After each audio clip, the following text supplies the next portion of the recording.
મોરબીમાં ચક્કાજામ જાણે કાયમી વ્યવસ્થા બની ગઈ હોય તેવી સ્થિતિ બની રહી છે।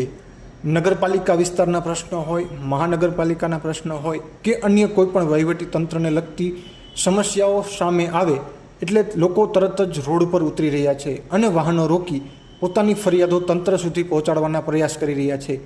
આ પ્રકારની ફરિયાદોને કારણે હાલ સામાન્ય લોકોને પણ રોડ પર નીકળવું જાણે પડકારજનક બની ગયું હોય તેવી સ્થિતિ બની છે।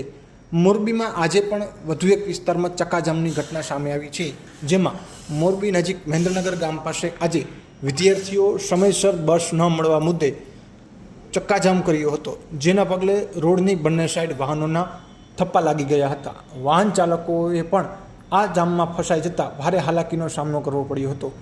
ઘટનાની જાણ થતાં મોરબી ડેપો મેનેજર દ્વારા વિદ્યાર્થીઓને તાત્કાલિક ફોન પર તેઓની રજૂઆત સાંભળી અને ઉકેલવાનો પ્રયાસ કર્યો હતો, પરંતુ વિદ્યાર્થીઓએ લેખિત ખાતરી આપવામાં આવે અને તેઓના અધિકારીઓ ખાતરી લઈને આવે પછી જ ચક્કાજામ ખોલશે તેવી જીદ પકડી હતી।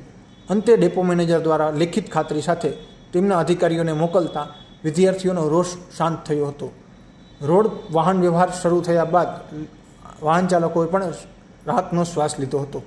બપોર બાદ સ્થાનિક આગેવાનો અને ભાજપના કાર્યકરો એસટી ડેપો ખાતે પહોંચ્યા હતા અને ડેપો મેનેજરને મળી આ વિસ્તારમાં બસને લગતી સમસ્યાઓની રજૂઆત કરી હતી અને વહેલી તકે વિદ્યાર્થીઓને પડતી અગવડતાઓ દૂર કરવામાં આવે તેવી માંગણી કરી હતી, જે બાદ ડેપો મેનેજર દ્વારા પણ તાત્કાલિક તેઓની માંગણી સ્વીકારી લેવામાં આવી છે અને વહેલી તકે બસ શરૂ કરવામાં આવશે તેવી ખાતરી આપી હતી। આ ઉપરાંત તેઓએ જણાવ્યું હતું કે અગાઉ તેમને ડેપોમાં કંડક્ટરની ઘટ હતી, પરંતુ તાજેતરમાં તેઓને નવા કંડક્ટર મળ્યા છે, જેથી આ સમસ્યાનો પણ વહેલી તકે ઉકેલ આવશે।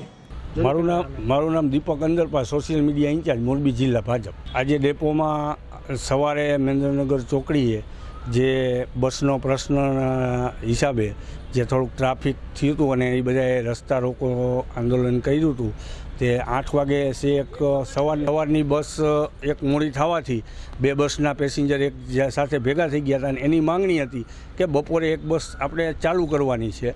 તો એના માટે સવારે હતું, તો કાંતિભાઈને સવારે ફોન કર્યો તો કાંતિભાઈએ તરત ડેપો મેનેજરને ફોન કરી અને જે એની માંગણી હતી એ માંગણી મુજબ ત્યાં લેટર લખાવી અને લેટર ત્યાં મોકલાવ્યો।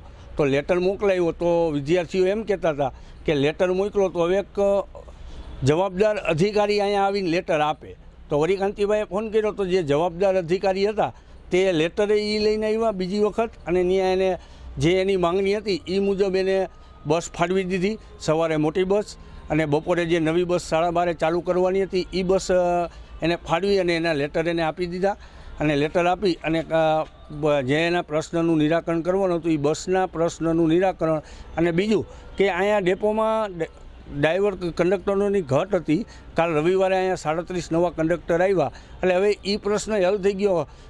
કાલથી હવે રેગ્યુલર બપોરે બસ 12:30 વાળી આવવા મળશે, બંધ થઈ ગઈ હતી ચાલુ થઈ જશે।